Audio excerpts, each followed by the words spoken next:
Bem-vindo a mais uma aula e esta será sobre a NR9 PPRA, que trata do Programa de Prevenção de Riscos Ambientais, uma NR extremamente importante e cobrada, portanto, atenção redobrada, do objetivo e da obrigatoriedade do PPRA. Esta norma estabelece a obrigatoriedade da elaboração e implementação por parte de todos os empregadores e instituições que admitam trabalhadores como empregados. Informação importantíssima.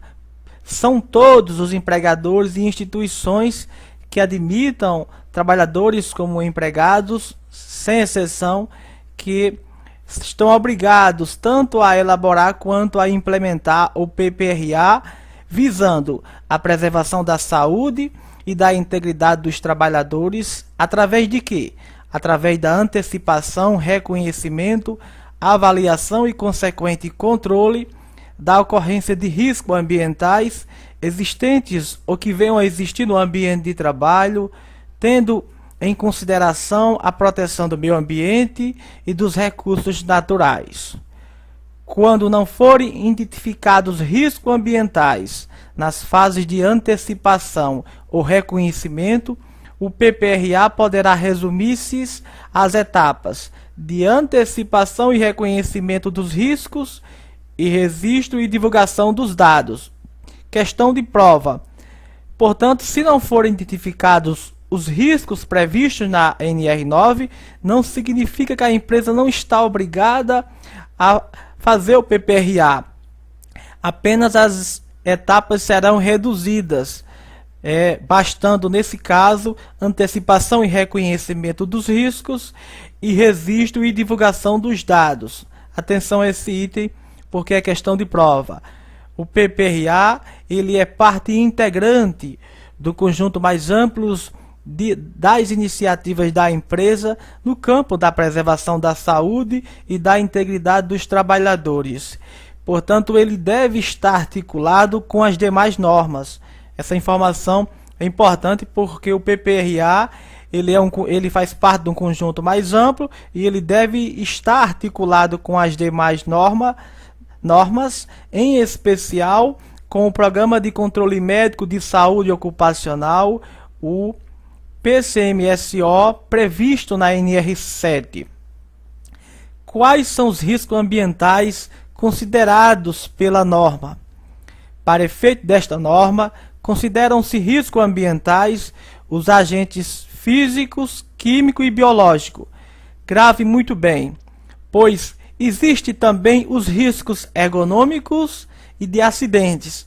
Mas se a questão especificar a NR9, ela considera esses três: físicos, químicos e biológicos, existentes no ambiente de trabalho, em função de sua natureza, concentração ou intensidade e tempo de exposição, eles sejam capazes de causar dano à saúde do trabalhador. Portanto, são esses os riscos que a NR9 considera.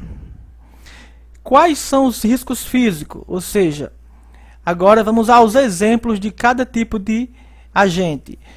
Consideram-se agentes físicos as diversas formas de energia que possam estar expostos aos trabalhadores, tais como ruído, vibrações, pressões anormais, temperaturas extremas, radiações ionizantes e não ionizantes, bem como infração e ultrassom. É necessário que você grave os exemplos de cada risco, pois é preciso nas questões, você vai ter que diferenciá-los, porque eles são cobrados. Quais são os riscos químicos? Consideram-se agentes químicos as substâncias, compostos ou produtos que possam penetrar no organismo pela via respiratória. Grave essa informação. Os agentes químicos, eles podem penetrar no organismo pela via respiratória, nas formas de poeiras, fumos, névoas, neblinas, gases ou vapores, ou que, pela natureza ou atividade de exposição, eles podem ter contato ou ser absorvidos pelo organismo através da pele ou por ingestão. Agora, quais são os riscos biológicos?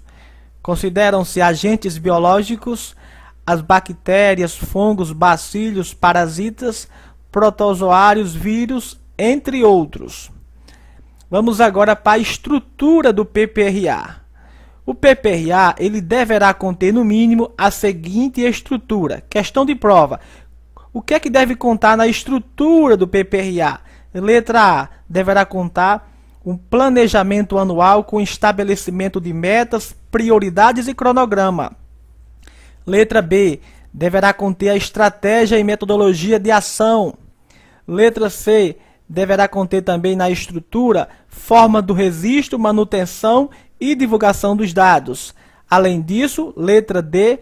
Periodicidade e forma de avaliação do desenvolvimento do PPRA. Agora, do período de avaliação geral. Deverá ser efetuada sempre que necessário e pelo menos uma vez ao ano, grave essa informação, uma vez ao ano, uma análise geral do PPRA para avaliação do seu desenvolvimento e realização dos ajustes necessários e estabelecimento de novas metas e prioridades. Portanto, essa análise global do PPRA, uma vez ao ano, esse item é muito cobrado e grave esse prazo. Agora, do desenvolvimento do PPRA. O PPRA deverá incluir as seguintes etapas. Quais as etapas que deverão estarem incluídas no PPRA? Letra A. Avaliação e reconhecimento dos riscos. Letra B. Estabelecimento de prioridades e metas de avaliação e controle. Letra C. A avaliação dos riscos e da exposição dos trabalhadores. Também deverá ser uma etapa do PPRA. Letra D. Implantação de medidas de controle e avaliação de sua eficácia. Letra E. Monitoramento da exposição aos riscos. E letra F, como etapa também do PPRA, deverá conter registro e divulgação dos dados. Agora, da avaliação quantitativa. A avaliação quantitativa deverá ser realizada sempre que necessário para qual a finalidade da avaliação quantitativa? Item cobrado em prova. Letra A. Comprovar o controle da exposição ou a inexistência de riscos identificados na etapa de reconhecimento. Letra B. Dimensionar a exposição dos trabalhadores. E letra C. Essa avaliação quantitativa servirá também para subsidiar o equacionamento das medidas de controle. Quem pode elaborar o PPRA? Esse item é questão de prova e você deve prestar muita atenção. A elaboração, implementação, acompanhamento e avaliação do PPRA poderão ser feitos pelo Serviço Especializado em Engenharia de Segurança e em Medicina do Trabalho, SESMET, ou por pessoa ou equipe de pessoas que, a critério do empregador, sejam capazes de desenvolver o disposto nesta norma. Portanto, não somente pelo SESMET pode elaborar o PPRA, mas também pessoa ou equipe que, a critério do empregador, sejam capazes. Isso é pegadinha de prova. Agora, da hierarquia das medidas de proteção. O estudo, desenvolvimento e implantação de medidas de proteção coletiva deverá obedecer a seguinte hierarquia. Grave essa hierarquia. Primeiro, como prioridade, medidas que eliminam ou reduzam a utilização ou a formação de agentes prejudiciais à saúde. Segundo, medidas que previnam a liberação ou disseminação desses agentes no ambiente de trabalho. Terceiro, medidas que reduzam os níveis ou a concentração desses agentes no ambiente de trabalho. Portanto, obedecendo à hierarquia, primeiro, grave, reduzir a formação.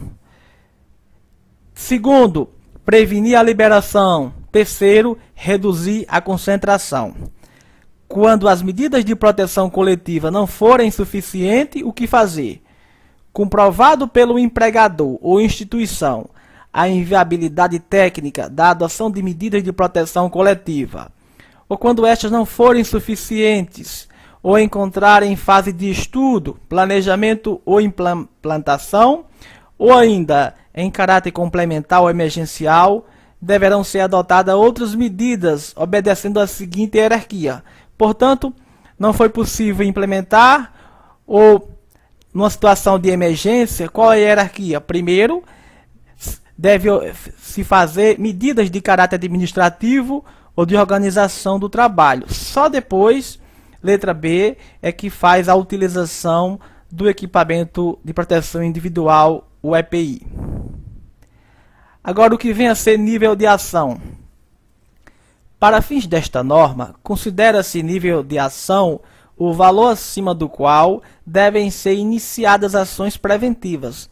Portanto, grave essa informação. O nível de ação é aquele valor acima do qual devem ser iniciadas ações preventivas de forma a minimizar a probabilidade de que as exposições a agentes ambientais ultrapassem os limites de exposição. Os dados deverão ser mantidos por um período mínimo de 20 anos. Portanto, item cobradíssimo. Falou em prazo, atenção redobrada. Qual o prazo que os dados do PPRA deverão ser guardados pelo um período mínimo de 20 anos. Das vibrações.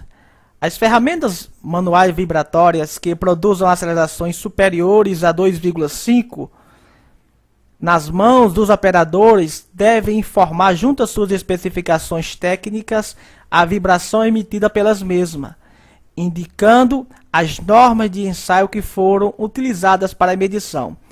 Grave muito bem. Portanto, se essas ferramentas que produzam vibração nas mãos, a aceleração for superior a 2,5 metros por segundo, deverá informar essas especificações. Do nível de ação. O nível de ação para a avaliação da exposição ocupacional diária à vibração de mãos e braços, portanto, de mãos e braços, corresponde a um valor de aceleração resultante da exposição normalizada AREM de 2,5 metros por segundo. Portanto, qual o nível de ação de vibração para mãos e braços? 2,5. E agora, qual o limite de exposição? O limite de exposição ocupacional diária para a vibração em mãos e braços corresponde a um valor de aceleração resultante da exposição normalizada AREM de 5 metros por segundo. Portanto, nível de ação 2,5, limite de exposição ocupacional diária 5. Guarde essa diferença, porque as questões costumam trocar esses valores. Agora, do limite de exposição ocupacional diária à vibração do corpo inteiro. Falamos anteriormente da vibração em mãos e braços, agora do corpo inteiro. O limite de exposição ocupacional diária à vibração do corpo inteiro corresponde ao, letra A, valor de aceleração resultante da exposição normalizada AREM de 1,1, e letra B, valor da dose resultante valor da dose de vibração 21. Portanto, guarde essa diferença. Falando do corpo inteiro, o valor de aceleração, esse limite 1,1, a dose 21. Foram estas as dicas da aula e até o nosso próximo vídeo.